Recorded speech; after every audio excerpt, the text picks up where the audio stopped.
Don't. This is SeamNotes, Taste Standards and the Decisions Nobody Sees. I'm Roselis, the creator, with my co-host, James. And today's episode, we will be talking about how and why we are here in this channel talking to you and how SeamNotes came to be. Good. The birth of SeamNotes by this lovely lady. Indeed. The birth of SeamNotes. I don't know if you guys know, but I have been in the real estate world now for the past 16 years in New York City. I think it's 16 years. And I certainly enjoyed a lot of what I did. We met at the Centurion in New York City, IMP building, very famous, and we had the same hall in the same floor, right? The same floor, the same. And we hit it off. It was like we would just chit chat, and she would refer stuff to me, and it was just it was synergy, right? From the start. Yeah, from the start. And that was what, 14 years ago, something like that. Something like that. Yeah. So one of the things that happened was that 2025 was a culminating and quiet year for me. What I mean by that is it was a quiet, introspective year that a lot of healing took place. Wow. It's almost like there was a finality to a lot of the things that I had been working on for so many years. I've discussed this before. I've been in therapy since I was 18.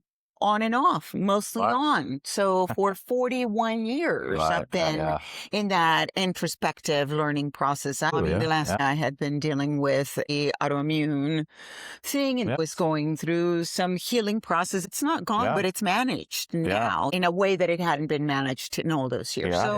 It was a very, very healing year.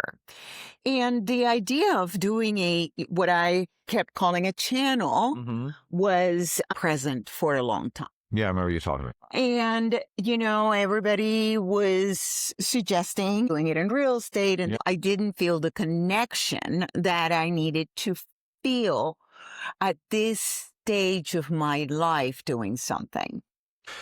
So I was really surprised when you came to me and said, I don't really want to do this anymore. And I was like, whoa, okay. Okay. I think it surprised a lot of people, but for a long time, that my cup is full was not happening for me. I understand that. And I feel like in order for me to be able to give it my all, I need to be there. Yeah. The thing that was missing, the fun was no longer there. Okay. So yes, it still exists in some of the things that I'm doing in real estate. And I limit it to the things that I enjoy now. What a luxury is that? Talking about life's luxuries, being able to couture your life to the things that you enjoy, that accentuate your talents. Like that's true luxury. So here's what happened. I had this idea of the channel, if you will. I knew I wanted to do something. I hadn't been on social media really hardly at all because I didn't want to put myself out there in a random manner that didn't represent what I wanted to give, nor did I want to open up a door to my life that was random. Right. We didn't see we don't need to see another person's meal or travel experience that was just on social media. That was not where I was going to go. That didn't interest me in sharing, right? So I love you, but I don't want to see what you're eating and where you're going. Really. And I mean, there's only so many angles of a seared foie gras that you can take. It's still going to look the same no matter what. So I had thought about doing a channel with my best friend talking about friendship, women who've gone through 35 years of being extremely close, that always make it a point to get together and see each other. We moved into different cities and all of this, and it's been phenomenal. And I really thought that we were going to get somewhere with this, and she just was not going to have it. Having it, yeah. And then the other thing that I also wanted to discuss, and these sat on my plate for about a year and a half, was the transition, the life transition period of perimenopause and menopause and what aging entails in your physical being as well as your mind and your spirit, because there is a real psychic, physical, chemical change that takes place in your body, and you have no clue what's happening as it's happening. So all of these And men experience this too, by the way. Yeah. I am experiencing this right now. Yeah. I cannot tell you, the hot flashes are driving me nuts. And that happens. It happens to both sexes. Not both sexes want to admit it, but it is a part of it all. And so I'm sitting with all of this. It's now December of 2025, and I get together with this gentleman for a cup of coffee. We hadn't seen each other in A while. quite a few months, and we were talking about transitions that were happening in your life at the moment. Transitions, friggin' tidal waves. Yeah. And feeling it doesn't fit anymore the way it used to. Like What you were doing, what you have correct. been doing. Yeah. And Yeah, of so course. I mentioned to him the idea of perhaps doing something together. There was no concept or really any topic. He was like, I'm intrigued. Let's talk about it. And that was it. So I go off with my husband on a trip for New Year's. We came back. It's January 6th or 8th or something like that. And I am not feeling my best. You had already called me a couple of times and said, hey, when are we getting together? When are we going to talk about this? Yeah. It's like, Because what's it up? definitely caught your interest. So I was into it. I was like, yeah, bring it, and the universe brings us things. It really does. Right? And if we're open to the opportunity, we can open the door. This is magical because I knew that I wanted to do something new when the year started. So I say this to James. I go off on my trip. I come back and I get sick. A road trip of 10 days. It's a long time to do road. It's a long time to go from one hotel to another, driving from one place to another. And so I fall ill. Yeah. But one day I decided to take my computer and a notebook, and I was like, what am I doing this year? And I had this idea about a garment that I wanted to create. I wanted to do high-end knits, and I still do, with images because I know that people really love to wear a t-shirt, and I wanted to do a beautiful high count and weight with really beautiful stitching, with beautiful graphics that when you saw them from afar, they caught your eye, but when you got close to them, there would be a hidden message within the graphic. So I'm playing with the idea, and I can't really make the message be present within the graphics without it becoming too obvious and vulgar, if you will. And the reason I use the word vulgar is because I wanted this to be an elegant piece, and I still do. I want it to be something that really is luxury, that feels great next to you, that when you look at it, you want to be in it and not it be some loud thing. Not something with a big label across it or on the back. And I wanted them to be messages about internal work, about all of that stuff that I just talked about, that I healed from. All the work that you've been doing your whole life. So I was thinking, well, this could be in the seam of that garment instead of it being on the garment. See what she did right there, seam. And one thing led to another. And then I was like, well, wanting to do this conversation is talking about the internal that we hold within the seam of ourselves. And visually, it was the spinal cord that came to my mind, and thinking of it as a zipper that you were able to zip up and be complete and feel whole and be all of these things. And so this is the roundabout way that the Seams and the Notes came to be the name of it. And Right. it all got created in that one day. I was working on a garment. I wasn't working on this. It wasn't that I was prepping myself to have the conversation with James about what we were going to do. Right. As I'm working on this, this is what happens. What I know is that later I looked back and it happened to be January 11th. 1/11 was birthed. And I thought, oh my God, I've been seeing ones all over the place. And then this happened on 1/11. Very auspicious. 11's a master number. So, Which for me, it gave me all the assurance, even if it's just in my mind, Right. for those who don't believe in any of this kind of stuff. I feel like I'm embarking on the right path doing this. So I'm like, oh my God. And I don't have the notebook here, but it was SeamNotes, and then it had standards and inner things, and it's inner luxury is what I had written. Yeah. What you do behind closed doors that nobody sees is where the luxury in life lies. Totally. Yeah. And that was really it. That's how it came to be. And I think it's very interesting to point out at this stage that the thought of luxury, she gave birth to the thought of luxury as working on self, saying luxury is really what the work is inside. Right. Right. Right. And that's how this came to be, luxury from the inside out. And so I come out of the bedroom and I go, I got it. I say to my husband, I got it. And he's like, what are you talking about? Because he had no idea that I'd been in there working on this. I was so elated. Of course. Because it should be. so completely resonated. Yeah. And so I shared it with him and he said, that sounds like a great idea. This is stuff you talk about all the time. It is what you believe in. So it makes all the sense in the world. So a few days later, James came over and I presented it. Yeah. And I basically said, I want to talk about luxury from the inside out. What's interesting is I don't think you were thinking James Stanley luxury, because my brand is very luxury, right? Oh, so I've tried to.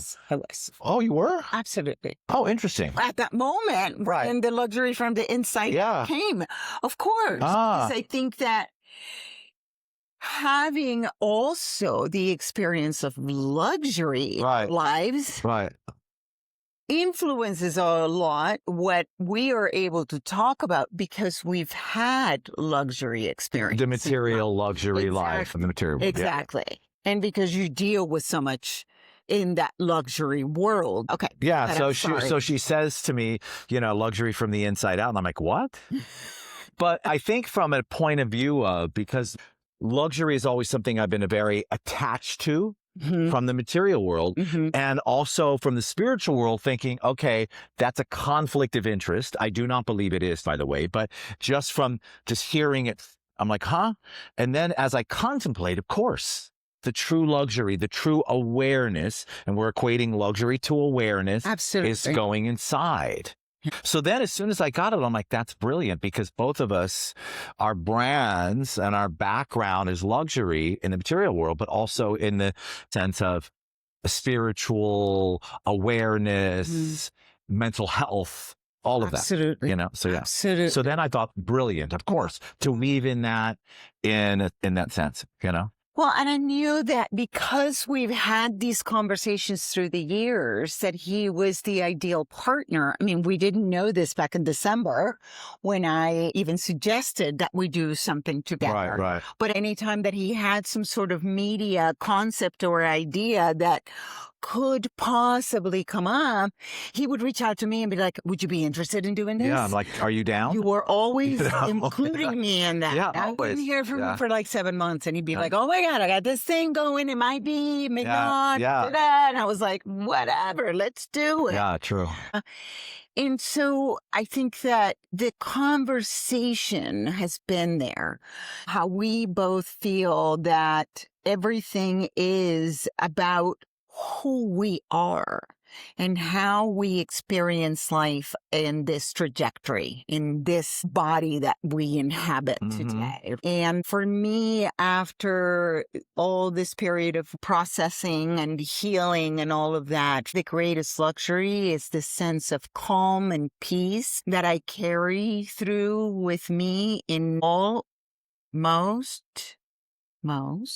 because there are moments when we're human, we get rattled, things happen. Exactly. But at most times, I'm able to keep level-headed and be okay with whatever situation I'm confronted with. Agreed. She really is. I have to tell you that she, again, paying you a compliment, but I truly believe this, and I've said this to you before, like Roselis can really stay right here. When in business, and we've done some business together, so I know this from that perspective, that when shit's going awry, and it's going to, and it has, that she kind of stays here. And I'm like, whoa, that's kind of cool, because we can really solve anything if we stay level-headed and we don't get too attached and all that. So you really are able to do that quite well. Thank you for saying that, James. Thank you. And it's passing it on. I mean, really, what is the purpose of having all this knowledge or all this experience and all these things that we've done in life if nobody else can benefit from the things that we have gone through? Right. And look, anything that we share, we're not saying learn from us and avoid going through it. No, because everybody has to go through it in one way or another. Correct. Right? You know, I use the term birthing SeamNotes. Sure. But if we thought about it as an actual child that's growing, the podcast, which it is, it's kind of like a child that's growing. Yeah, we nurture it. The child must go through all the experiences. I'm a firm believer that we have to go through the experience, even though it's tough, because how do we learn? Right? You can listen to us all day long. And we can talk a lot. A lot. But, you know, it's really, you have to go through it, you know? So if we can share some insight, and then when you're in that situation that's going to come up, because it is going to come up. Right. Maybe you can navigate a little bit better. Right. So, you know, that's where it came from. It came from being ready to move on. How did you know you were ready to move on? Because it didn't fit. What I was doing in my life didn't fit anymore. How does one know that? Oh. Were there signs? Were there feelings? It was just a feeling. It was a heavy feeling. A dread. Dread. That's a big word. Wow. Yeah. Heavy word. Okay. You know, having to push through something. It was almost like, here's a wall and I'm having to push it to get there. And I didn't want to do that anymore. And I've had periods of life where things have birthed in the creative process, and I haven't been in a creative process in a very long time. Right. And I knew that from this healing, that the creative part of my life had been missing for a very long time. And this, even though it is conversation, it is very creative. 1000%. There's a lot of different ideas of how do we present it? What do we do with it? How can the concept, the idea be passed on to somebody else where they will be able to receive it and see what the luxury really is in it. Right? Some of it took so long for me to learn, and I was such a hard-headed student. I'm so surprised. I'm shocked. With a lot of it, I was very persistent, or which we've talked about in another episode here, not having the emotional connection for it to put an imprint within to cause the change.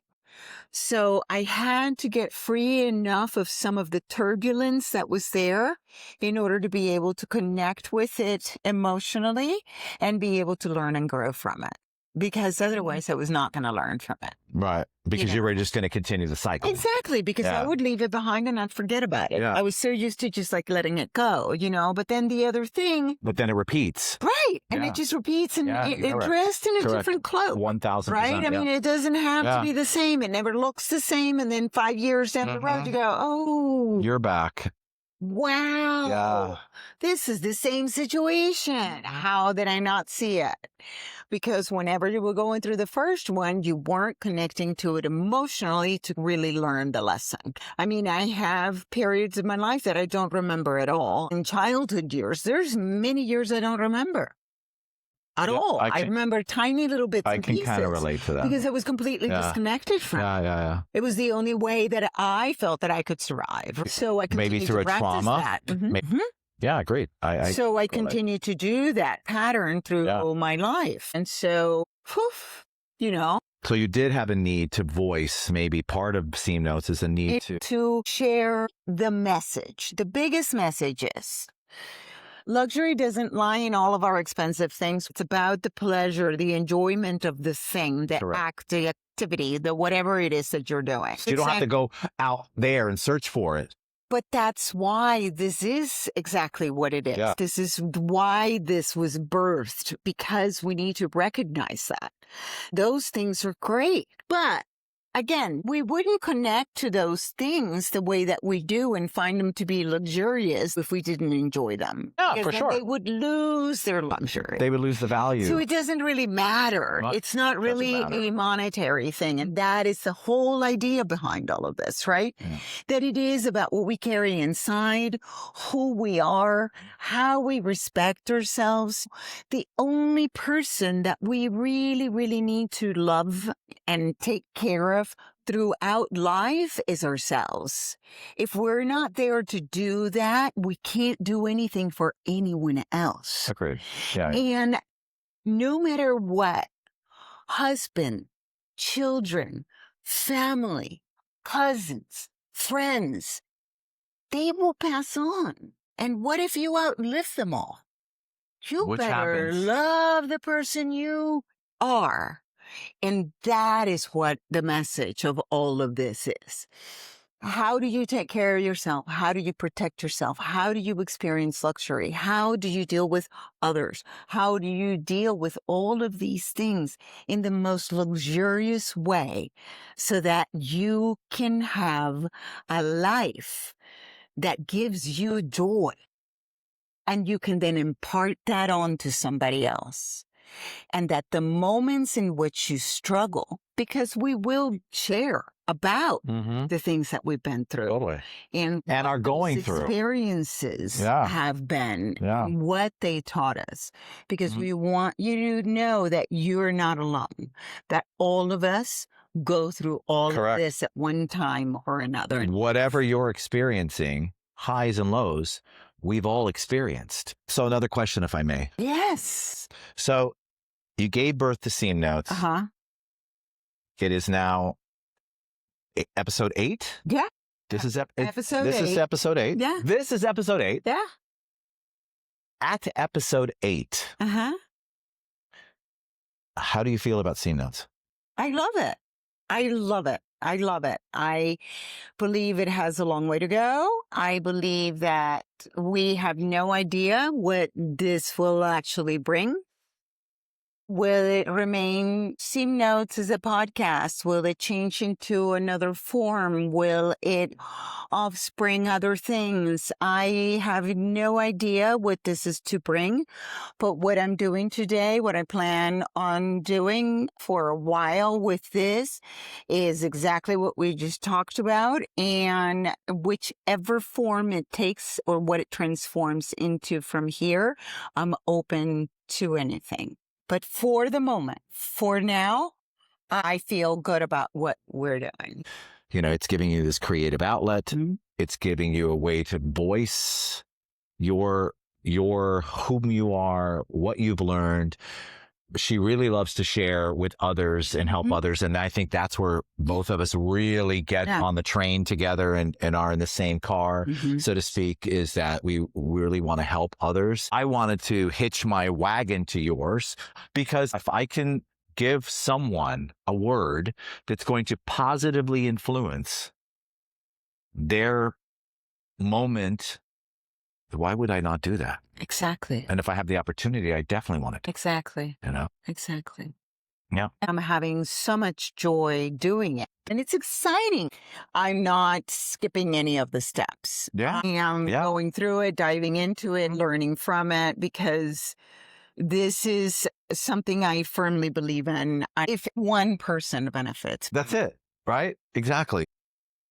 I hitch my wagon to hers. I get involved.